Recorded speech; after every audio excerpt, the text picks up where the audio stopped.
By the summer of 1940, Karl Dönitz believed he had found the formula to strangle Britain into submission.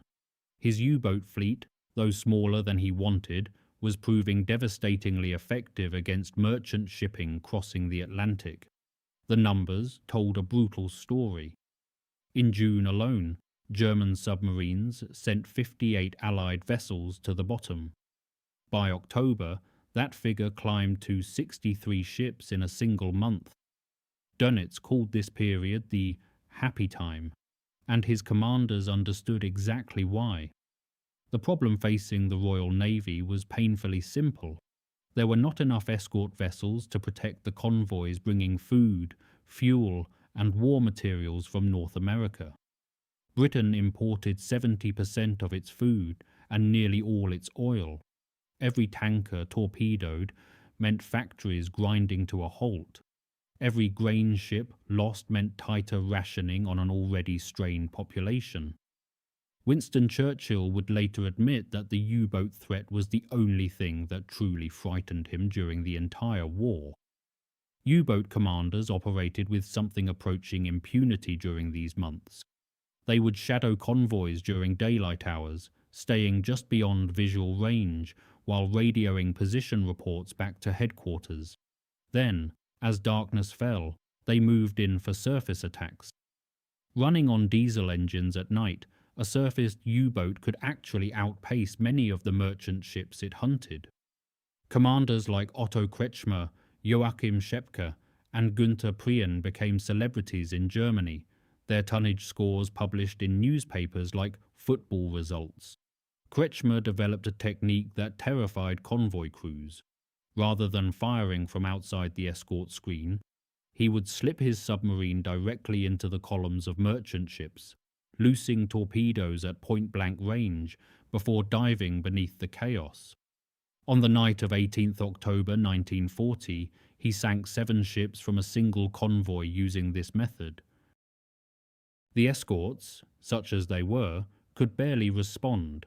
There simply were not enough of them to cover the gaps. The mathematics of convoy protection demanded vessels that Britain did not possess in sufficient numbers. Destroyers were fast and well armed, but they were also expensive, complex to build, and desperately needed elsewhere.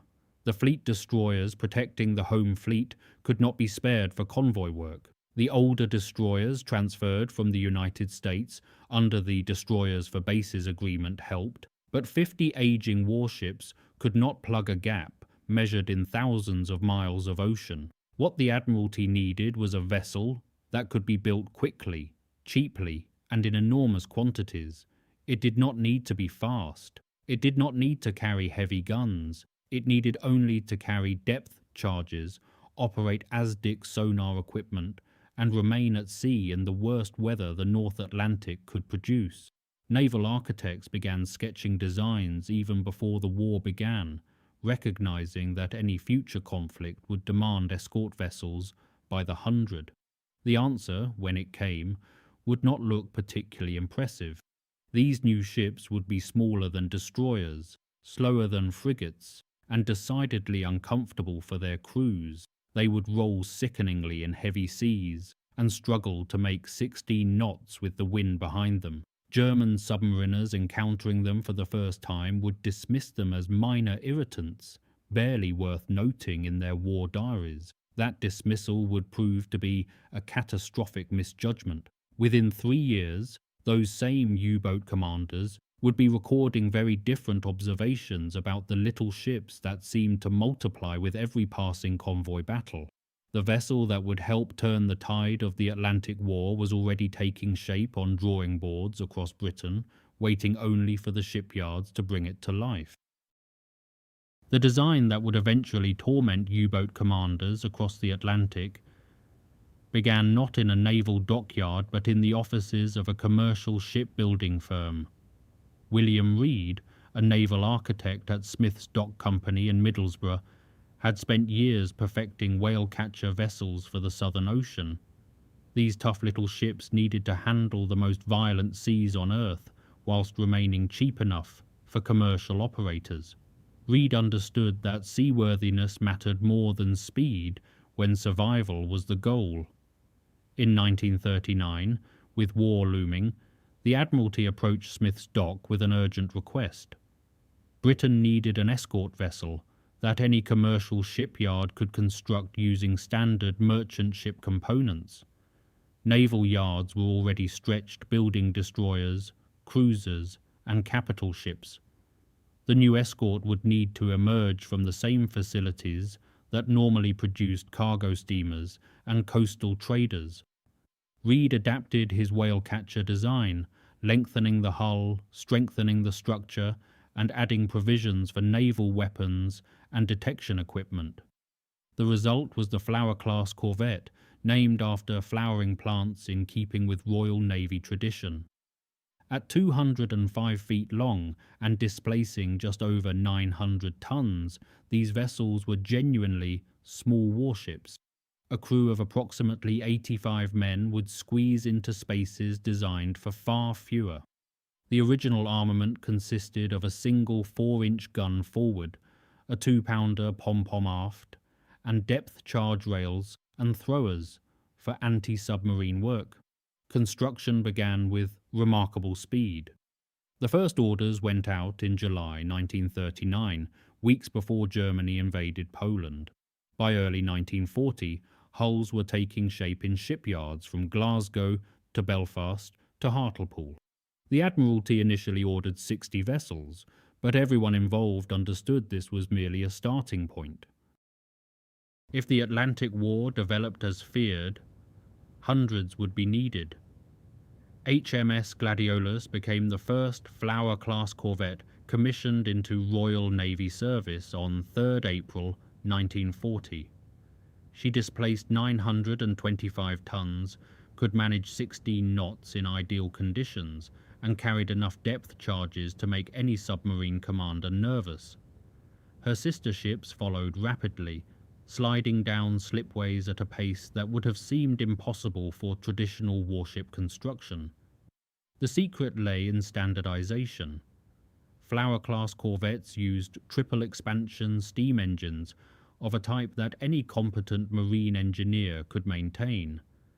Their hulls employed riveted construction techniques familiar to every shipyard worker in Britain.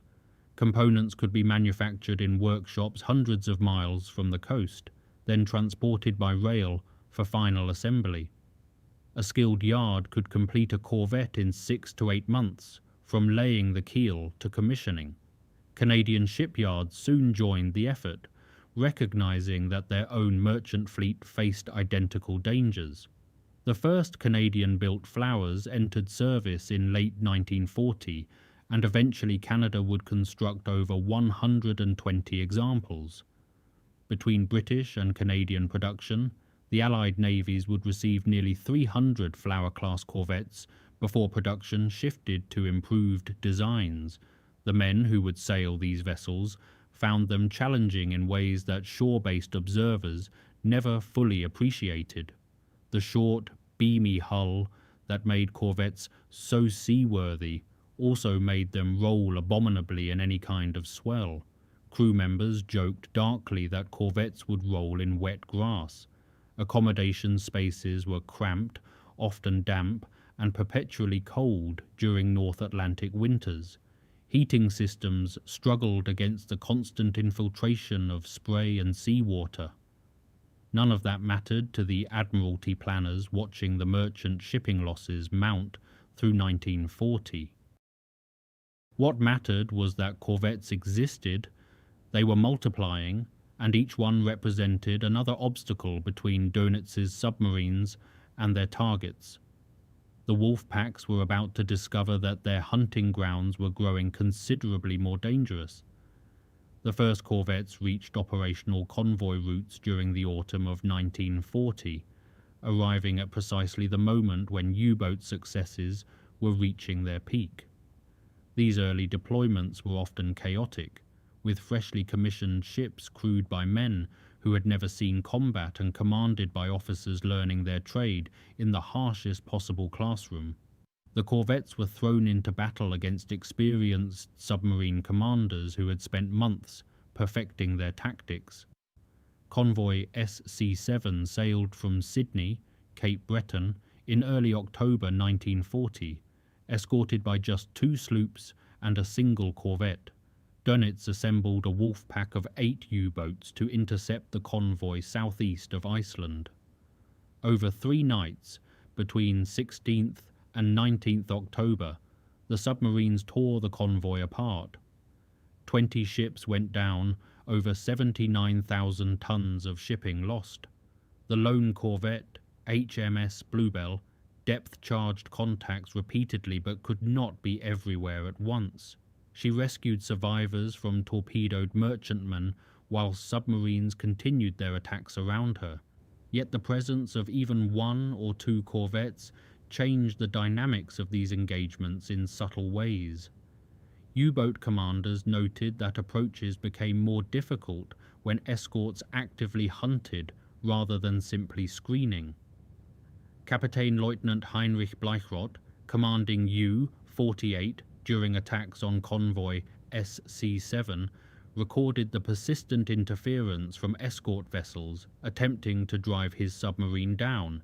Each hour spent submerged was an hour of battery power consumed, an hour when the submarine lost contact with its target. HMS Gladiolus, that first commissioned Flower-class vessel, participated in the defense of convoy HX-79 just days after the SC-7 disaster. This convoy also suffered heavily, losing 12 ships to another concentrated wolf pack. But Gladiolus and her fellow escorts forced several attack runs to abort, their ASDIC sets detecting submarines, attempting to position ahead of the merchant columns. The escorts could not prevent losses, but they complicated the geometry of each attack. Through the winter of 1940 to 41, more corvettes joined the fleet each week. By February 1941, Western Approaches Command could assign 4 or 5 escorts to important convoys rather than the pitiful 2 or 3 that had been standard 6 months earlier. The improvement was incremental, almost invisible in monthly statistics, still dominated by horrifying shipping losses.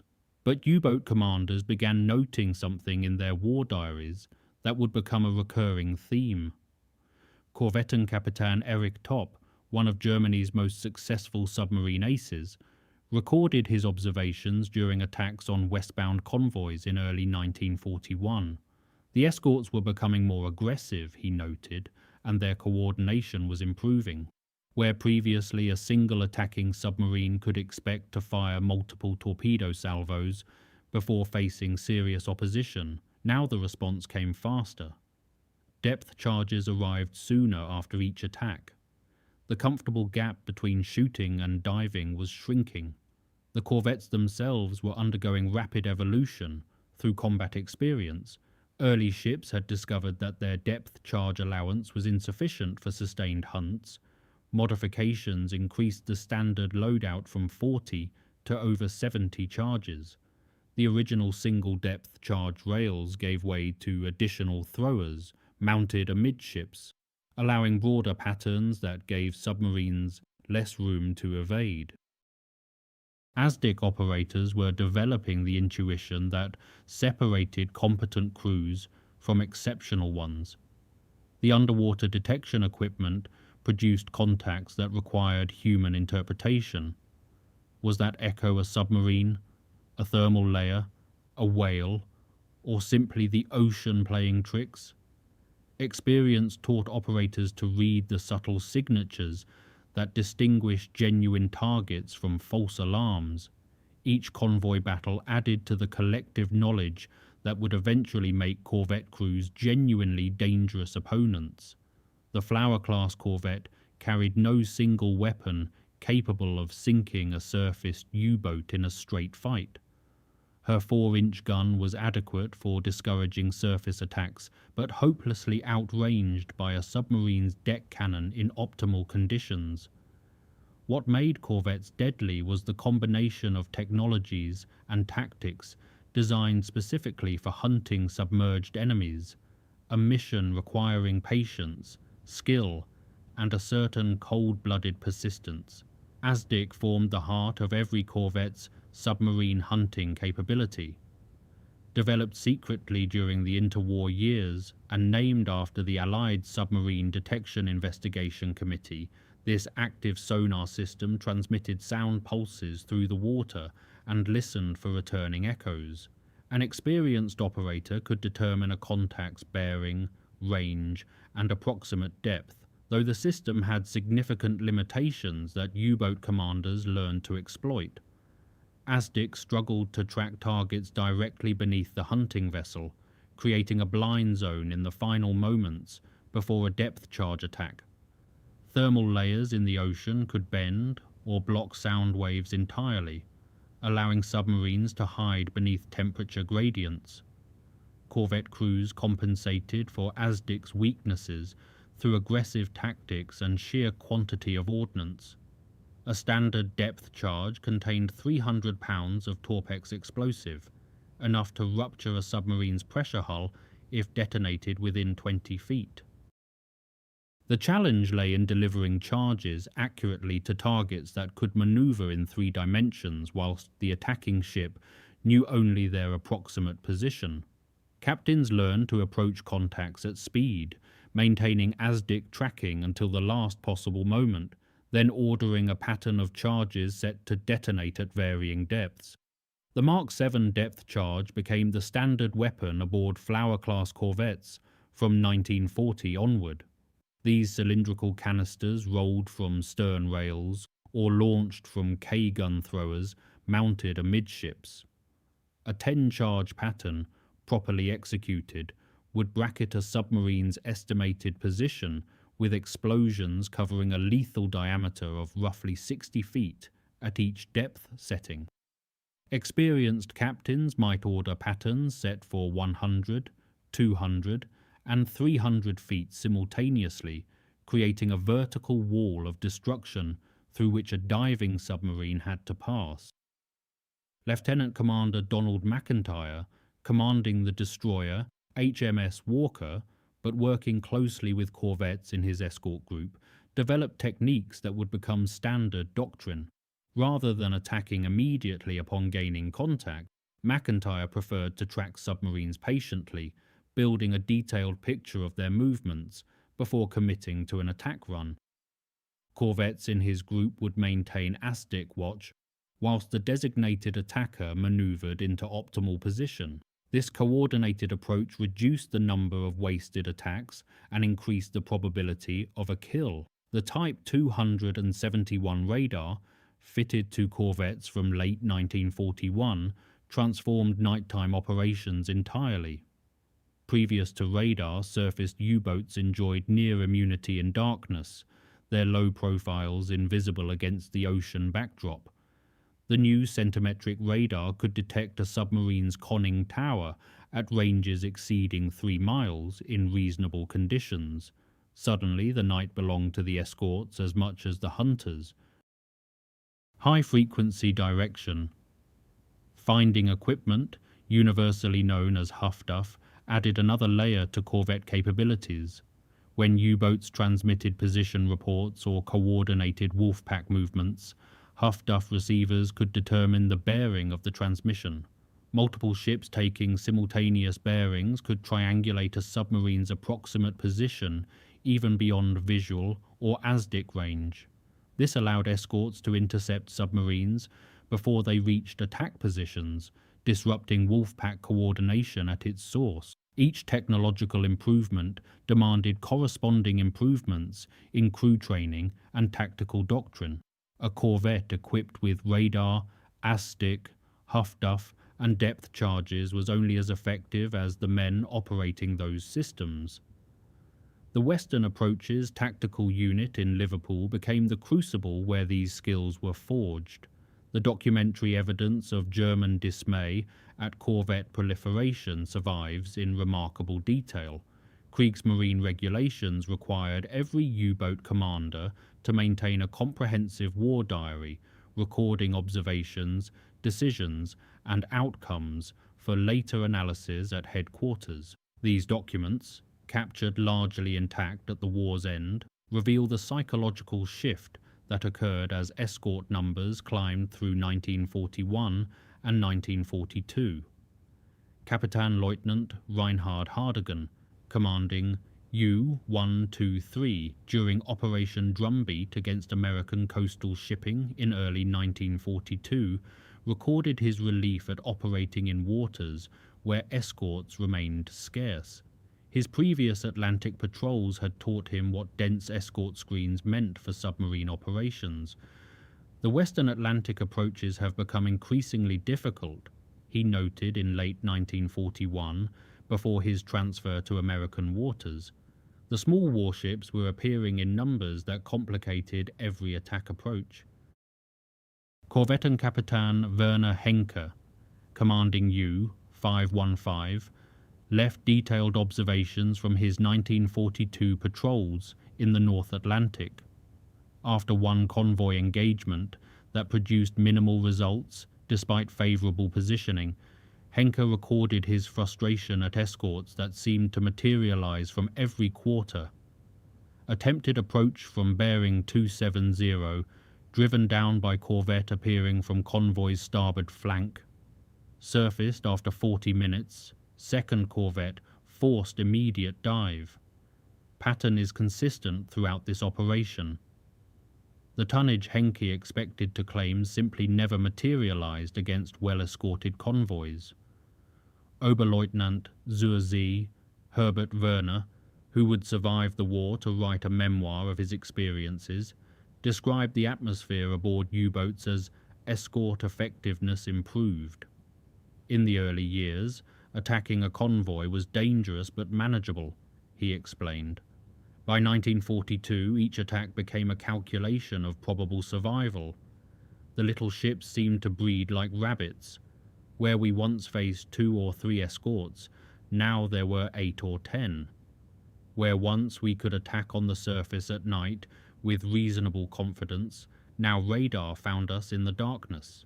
The war diary of U-604, commanded by Captain Lieutenant Horst Höltring, provides specific tactical observations from convoy battles in late 1942. During an engagement with convoy on 154 in November, Höltring recorded multiple aborted approaches over 3 consecutive nights. Corvettes operating in pairs conducted sweeps ahead of the convoy that forced his submarine deep before reaching torpedo range. The escort's coordination suggested training and communication that had been absent 18 months earlier.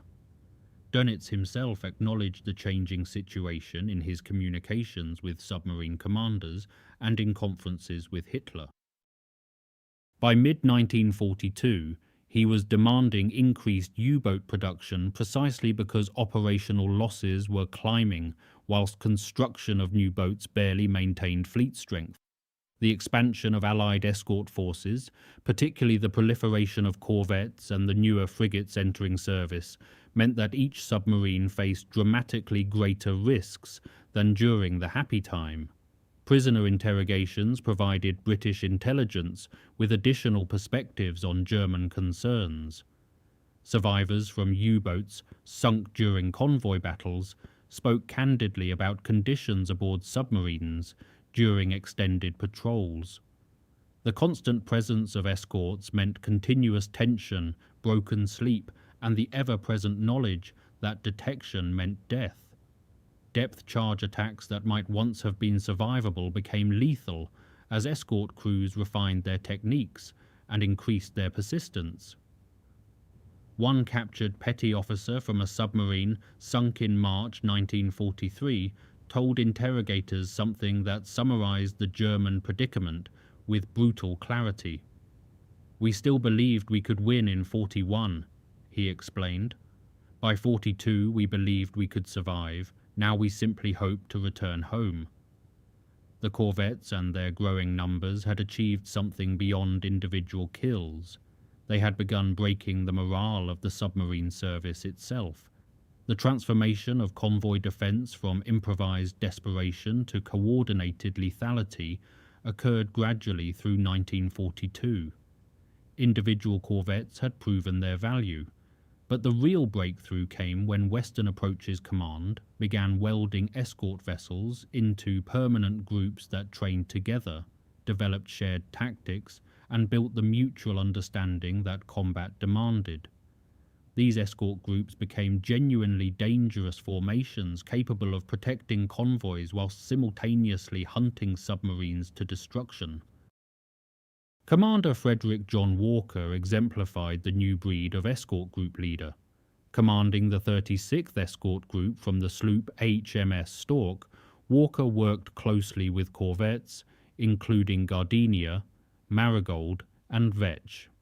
His tactical innovations transformed how escorts prosecuted submarine contacts. Rather than single ships making individual attacks, Walker coordinated multiple vessels in what he called creeping attacks.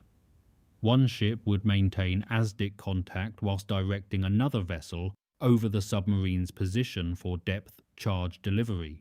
The tracking ship could hold contact throughout the attack, eliminating the blind zone that allowed so many submarines to escape. Walker's group demonstrated their effectiveness during the defense of convoy HG-76 in December 1941. Over 9 days, his escorts sank 5 U-boats, whilst losing only 2 merchant ships and the escort carrier Audacity.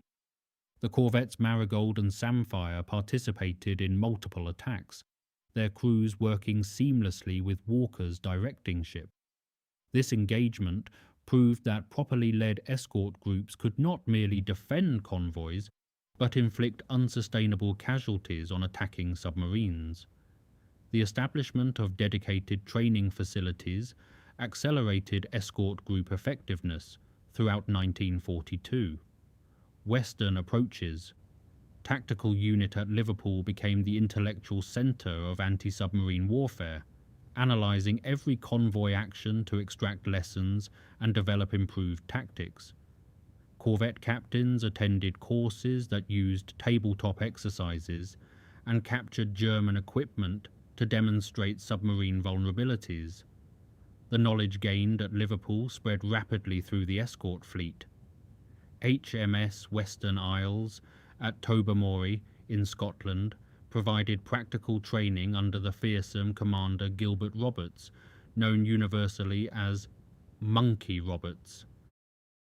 Newly commissioned corvettes and their crews underwent intensive preparation that included simulated attacks, damage control exercises, and the relentless drilling that transformed civilian sailors into effective warship crews. Roberts was notoriously demanding, but ships that completed his program arrived at their escort groups ready for combat. Air cover extended the reach of surface escorts dramatically during this period. Coastal command aircraft equipped with radar and depth charges could sweep vast areas of ocean that surface ships could never patrol.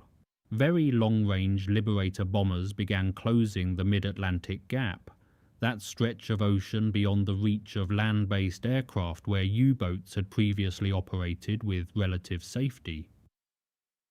Corvettes working beneath aircraft coverage could prosecute contacts detected from the air, combining the search capability of aviation with the persistence of surface hunters.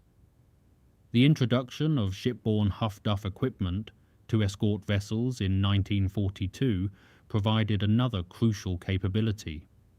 When a U-boat transmitted a contact report or received orders from Donitz's headquarters, escorts could determine the bearing immediately.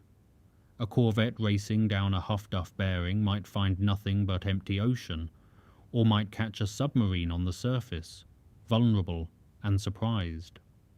The technology forced U-boat commanders to minimize radio transmissions, degrading the Wolfpack coordination that had made massed attacks so effective. By early 1943, the architecture of convoy defense had matured into a layered system that left fewer gaps for submarines to exploit. Support groups of experienced warships could reinforce threatened convoys, whilst escort carriers provided continuous air coverage. The corvettes remained the workhorses of this system, their numbers now sufficient to maintain constant vigilance around the merchant ships they protected. The catastrophe that befell the U-boat service in May 1943 shocked the German Naval High Command. In 31 days, Dönitz lost 43 submarines, a casualty rate that no military force could sustain. The month became known within the Kriegsmarine as Black May, a turning point so decisive that Dönitz temporarily withdrew his submarines from the North Atlantic convoy routes entirely. The corvettes and their fellow escorts had achieved something that seemed impossible just 18 months earlier. The crisis began building in April when improved Allied coordination started producing consistent kills. Convoy ONS-5, a slow westbound convoy of 43 merchant ships, became the decisive engagement. Escorted by Commander Peter Gretton's B-7 group including the corvettes Pink, Loosestrife, Sunflower and Snowflake, the convoy faced attack by over 30 U-boats assembled into a massive wolf pack. Previous doctrine suggested such odds would produce catastrophic merchant losses. The battle around ONS-5 raged from 28th April to 6th May 1943, and the outcome defied German expectations entirely. The convoy lost 13 merchant ships, painful but survivable losses. In exchange, the escorts and supporting aircraft destroyed 6 U-boats with certainty, probably sank another 3, and damaged several more severely enough to abort their patrols. The exchange rate had shifted decisively against the submarines. HMS Pink, a Flower-class corvette commanded by Lieutenant Robert Atkinson, claimed U-192 on 6th May during the final stages of the battle. Atkinson had maintained contact through deteriorating weather whilst coordinating with HMS Loosestrife to drive the submarine down and hold it under. When U-192 attempted to surface, Pink was waiting. The corvette's depth charges brought oil and debris boiling to the surface, confirming the kill. It was precisely the kind of professional, coordinated attack that Western approaches training had been designed to produce. Across the North Atlantic that month, similar engagements repeated with similar results. Convoy SC-130 lost 4 merchants but destroyed 3 submarines. Convoy HX-237 passed through U-boat patrol lines without losing a single ship, whilst escorts sank 2 attackers. The mathematics of attrition that had favoured U-boats since 1939 had reversed completely. Dönitz faced an impossible situation. Replacing 43 submarines required months of construction at German yards, already struggling under Allied bombing. Training crews for replacement boats took additional months, and experienced commanders could not be manufactured at all. Each veteran officer lost represented years of tactical knowledge gone to the bottom. The U-boat arm was bleeding faster than it could regenerate. The Admiral's response came on 24th May, when he ordered all submarines in the North Atlantic to withdraw to positions west of the Azores. The message, intercepted and decoded by British intelligence at Bletchley Park, confirmed what convoy statistics already suggested. The Battle of the Atlantic had reached its crisis point, and the submarines had lost. Corvettes claimed a substantial share of the May kills. Their numbers had grown to the point where every convoy sailed with adequate close escort, whilst support groups roamed the threatened areas hunting submarines independently. The technology that equipped them had improved continuously since 1940. The crews that manned them had accumulated hard-won experience through years of brutal convoy battles. Everything had come together simultaneously to produce a month of unprecedented success. German submariners who survived Black May carried the psychological scars into subsequent patrols. Morale, already fragile after 2 years of mounting losses, collapsed in some boats. Commanders who had once attacked with confidence now approached convoys with visible reluctance. The certainty that had characterized the happy time had been replaced by something closer to fatalism. The Flower-class corvettes continued their vital work through the remaining 2 years of the European War, though the nature of that work shifted as German submarine capabilities evolved. Dönitz introduced the Schnorchel breathing device that allowed U-boats to run diesel engines whilst submerged, reducing their vulnerability to radar detection. New acoustic torpedoes targeted escort vessels directly, making the hunters into hunted. Yet the corvettes adapted, fitting noise-making decoys and refining tactics to counter each German innovation. By May 1945, when Germany surrendered unconditionally, the statistics of the Atlantic campaign had been compiled with grim precision. Allied forces had destroyed 783 U-boats during the war, with surface escorts claiming approximately 250 kills. Corvettes, predominantly the Flower-class vessels that had formed the backbone of convoy defense, contributed substantially to that total. Individual ships had accumulated remarkable records of service through years of continuous operations. HMS Snowflake survived the entire war, participating in escort duties from 1941 through to victory. Her crew had witnessed the desperate days of inadequate escorts, endured the grinding attrition of 1942, and celebrated the turning point of Black May.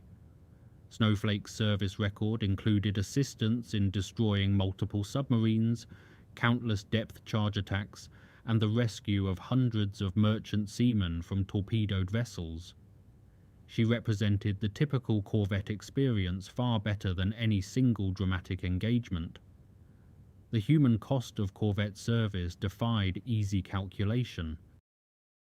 These small ships operated in conditions that tested men beyond reasonable limits.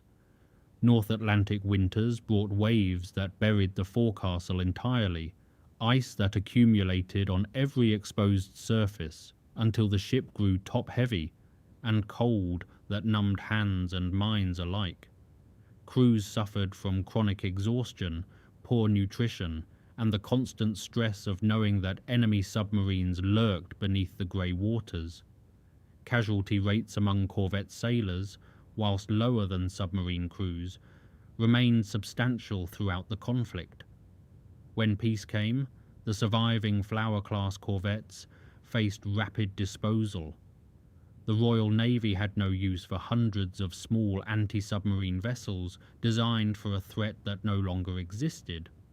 Some transferred to Allied navies, rebuilding their fleets. Others sold to merchant operators who converted them for civilian purposes. A handful went to breakers' yards within months of the German surrender, their brief but vital careers ending with cutting torches rather than ceremonies. HMS Sackville, a Canadian-built Flower-class corvette, survives today as a memorial ship in Halifax, Nova Scotia. She represents the sole preserved example of her class, maintained by veterans organizations and naval heritage groups who understand what these vessels accomplished. Visitors walking her decks can begin appreciating the cramped conditions, the limited facilities, and the raw functionality of warships built for purpose rather than comfort. The Battle of the Atlantic lasted from September 1939 to May 1945, spanning the entire European war. Winston Churchill's assessment that this was the campaign that could have lost everything for Britain was no exaggeration. Had the U-boats succeeded in severing the Atlantic lifeline, no American troops could have reached Europe, no supplies could have sustained British resistance, and the strategic situation would have become impossible. The corvettes, those humble vessels dismissed by German commanders in 1940, proved essential to preventing that outcome. Admiral Karl Dönitz, reflecting on his failed submarine campaign after the war, acknowledged what his commanders had recorded in their war diaries. The escorts had multiplied beyond any reasonable German projection. Their effectiveness had improved continuously, and by 1943, They had made the North Atlantic untenable for his submarines. The phrase attributed to frustrated U-boat officers captured the transformation precisely. They're everywhere now,